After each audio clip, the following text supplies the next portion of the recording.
In 1994, psychologist Richard Wiseman conducted an experiment. He took two people. Both walked along the same route, both had the same IQ. A 20-pound banknote was lying on the pavement. One picked it up. The other walked past it. When Wiseman asked both of them whether they considered themselves lucky or unlucky, their answers matched who had picked up the money. The question we will answer today: is luck a coincidence, or is it a skill embedded in the architecture of your brain? If you turn off this video now, you will not lose information. You will lose a tool.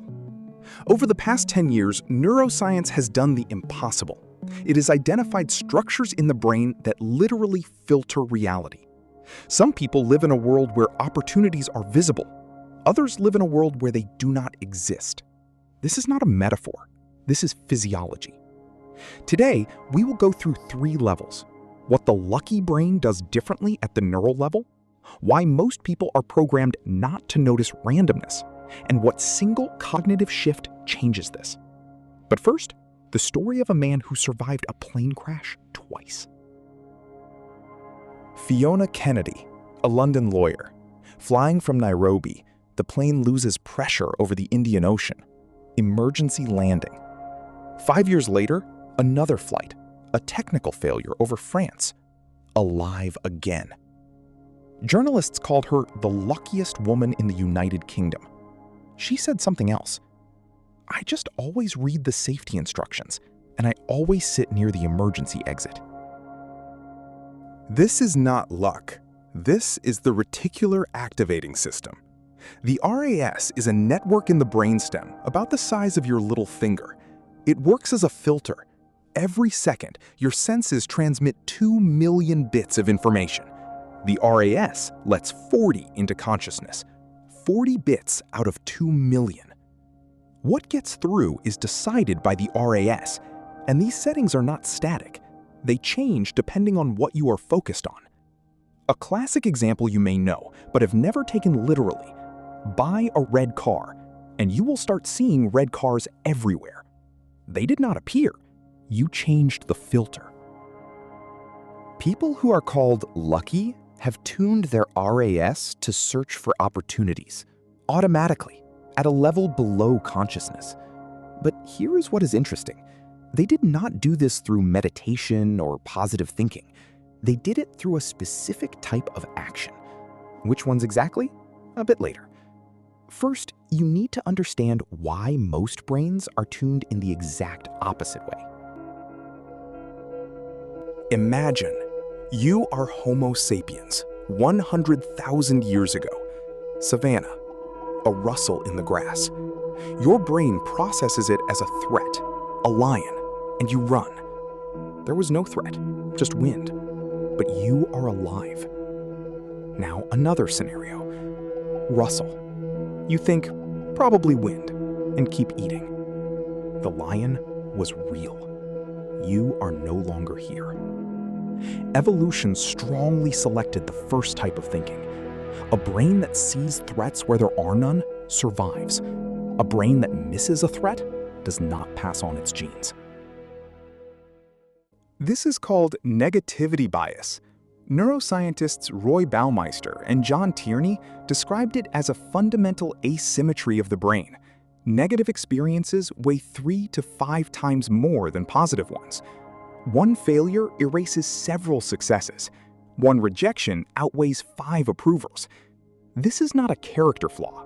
It is an optimal survival strategy for 99% of human history. But here is the problem. We live in the 21st century. A lion will not appear in the office. Yet the brain still scans the horizon for threats and automatically discounts opportunities.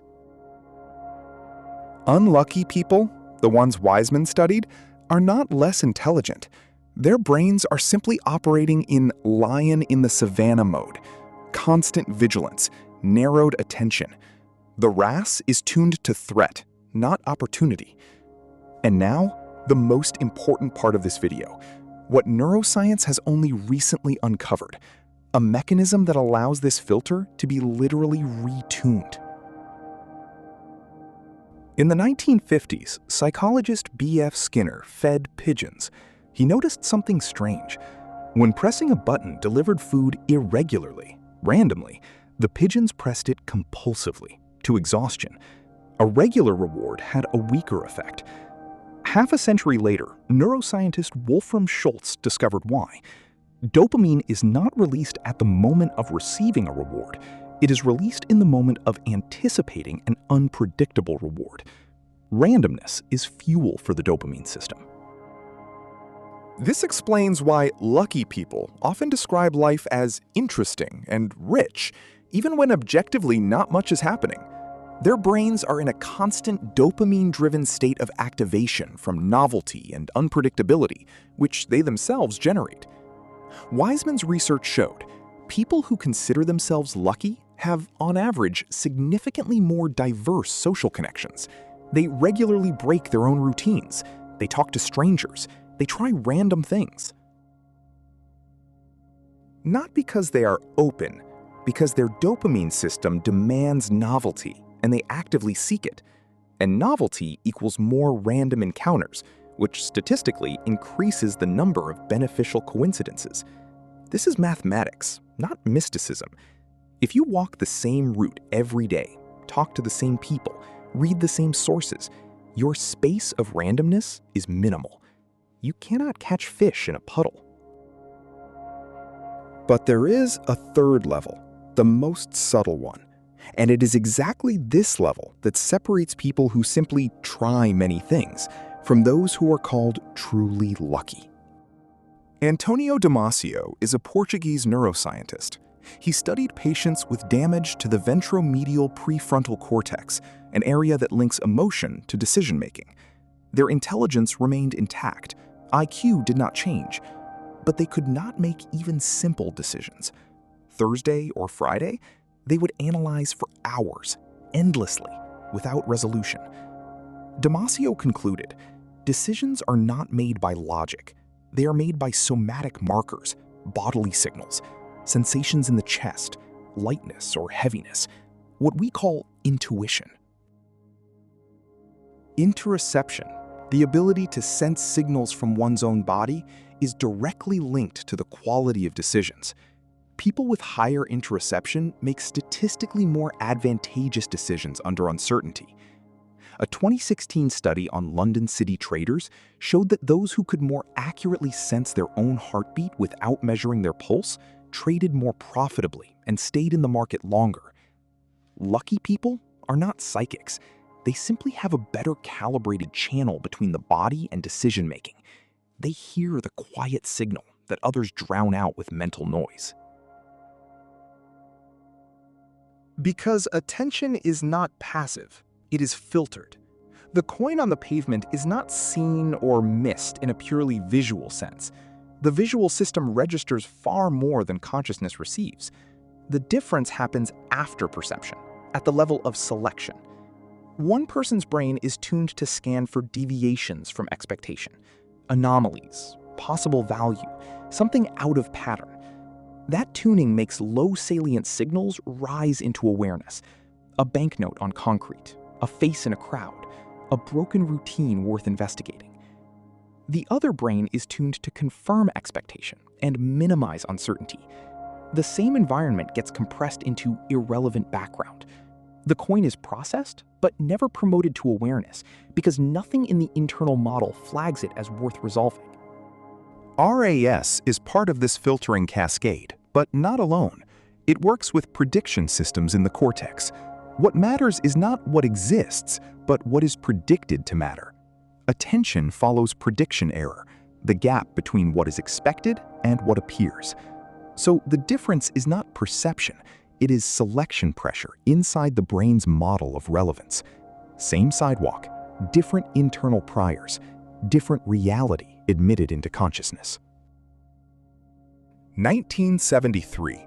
Sociologist Mark Granovetter surveys residents of Boston about how they found their jobs. Logic suggested through close friends, through people you trust, through those who know you best. The result was the opposite. Most people found jobs through acquaintances, not friends, through people they saw once every 6 months, through former colleagues, neighbors, random conference conversations. Granovetter called this the strength of weak ties, and it is one of the most cited studies in the history of sociology. Why? Your close friends know what you know. They move in the same circles, read the same sources, attend the same events. Their information is your information, just delayed. Weak ties are bridges into other worlds.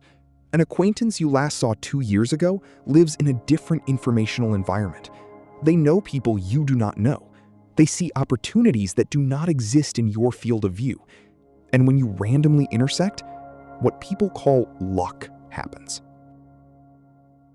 Neurobiological mechanism here is the same, the RAS.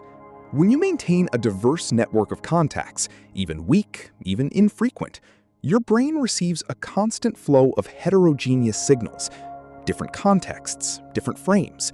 This literally expands what the RAS considers relevant, and you begin to notice connections that were previously invisible. Wiseman's research recorded this statistically. Lucky people do not simply have more acquaintances, they have more diverse acquaintances across professions, ages, and cultural backgrounds. And they maintain these ties through small, irregular, but consistent touches. A short message, a shared article. This reminded me of you. Not networking as a strategy, networking as cognitive hygiene. But what people miss is this. Weak ties only work under one condition, a condition rarely mentioned in business seminars because it sounds counterintuitive. They only work when you are not looking for anything specific. Psychologist Adam Alter conducted an experiment. 2 groups were given a task: find the exit from a maze. In the first diagram, a mouse outside the maze tries to reach cheese inside. In the second, a mouse inside tries to escape an owl outside. The group with the owl, an avoidance of threat scenario, solved the task significantly more slowly. But not only that. After the experiment, participants were tested for creative thinking. The threat group scored 50% worse. Fear does not only narrow attention, it narrows the ability to see non-standard solutions. Here is the paradox of luck. The more intensely you try to be lucky, the less likely it becomes. The state of active search for luck triggers the same neural mechanisms as threat processing. The prefrontal cortex becomes overloaded with control. The amygdala scans for risk. The RAS narrows because the brain shifts into achieve the goal mode, not perceive the environment mode. Flow state research. Flow, a term coined by Mihai Csikszentmihalyi, shows that peak performance does not appear under maximum effort, but when effort becomes invisible. When the task matches skills so precisely that the boundary between self and action disappears. This is not Buddhism. This is the neuroscience of engagement. Wiseman's lucky participants describe their fortunate events in a similar way. I wasn't thinking about it. I was just doing what I was doing. And then? Thomas Edison, an overused quote everyone knows but rarely interprets literally. I have not failed 10,000 times. I have successfully found 10,000 ways that will not work. This is not a motivational poster. It is a neurobiological description of a process. When Edison said this, he was technically precise. Each failure generated data. Data modified the hypothesis. The updated hypothesis generated a new experiment. This is not optimism. It is the scientific method applied to life. But most people do not do this. Why? Neuroscientists Jason Moser and colleagues in 2011 conducted an EEG study. They observed brain activity at the moment an error was made. 2 signals appeared in all participants: ERN, an automatic response to error, and PE, conscious attention to the error. ERN is identical across people. PE is not. In individuals with a growth mindset, PE was significantly stronger. The brain literally stayed longer with the error. not to suffer, but to process. This group made fewer repeated mistakes, not because they tried harder, but because they extracted more information from each failure. Lucky people do not fail less often. The difference is what they do with failure. Unlucky brain, error equals threat, avoidance, withdrawal, suppression. RAS encodes this is dangerous, behavioral narrowing, fewer attempts, fewer random encounters, less luck. Lucky brain, error equals data, analysis, adjustment, new attempt. RAS encodes this is interesting, behavioral expansion, more attempts, more randomness, more luck. This is not character, it is a feedback loop, and it can change. A concrete tool, post-mortem of luck and failure. After any significant event, regardless of outcome, ask 3 questions. What did I notice? What did I miss? What will I do differently? Not in the moment of emotion. After 24 hours, when the amygdala has settled and the prefrontal cortex is back online. This is calibration of your internal instrument. Gradual, irreversible. We have gone through 6 levels: the filter of reality, the evolutionary trap, dopamine and novelty, the intuition of the body, the social network, the paradox of intention, failure as data. But there is a final level, the one almost never discussed, because it sounds too simple, and that is exactly why it is ignored. It is about time. Most people evaluate luck on the horizon of a single event, one interview, one launch, one meeting. On that horizon, noise, randomness, dominates signal. People considered chronically lucky typically play a long game, often without realizing it. They do not interpret a single failure as information about their luck. They hold a broader statistical frame in mind. Richard Branson lost money on dozens of projects. James Dyson built 5,126 vacuum prototypes before one worked. These are not stories of luck in the conventional sense.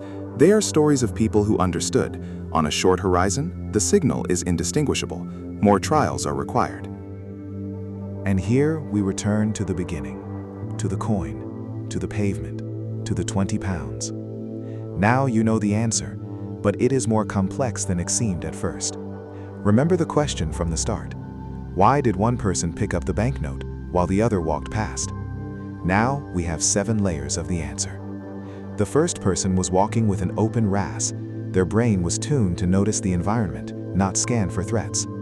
They had a habit of small deviations from routine, so they moved a bit slower, a bit more attentively. Their dopamine system was not oversaturated with habitual stimulation, so any novelty, including the glint of metal on the pavement, registered as a signal. Their interoceptive channel was not suppressed by anxiety, so the subtle impulse, look down, reached consciousness.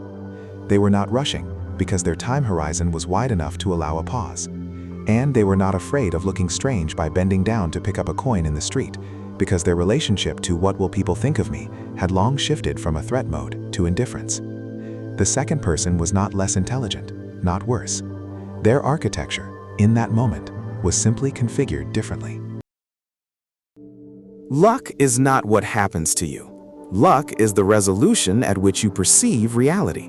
High resolution, you notice signals that were always there. Banknotes on the pavement, conversations that could happen, doors that were already open. Low resolution, the world appears closed, not because it changed, because the filter did. Neuroplasticity, the brain's ability to rewire, does not end at 25. It does not end at all. Every new route, every conversation with a stranger, every 5 minutes of silence, every post-mortem of failure, these are literally new synaptic connections, literally a different brain in 3, 6, 12 months. Luck is not what happens to you. Luck is the resolution at which you perceive reality. High resolution, you notice signals that were always there. Banknotes on the pavement, conversations that could happen, doors that were already open. Low resolution, the world appears closed, not because it changed, because the filter did.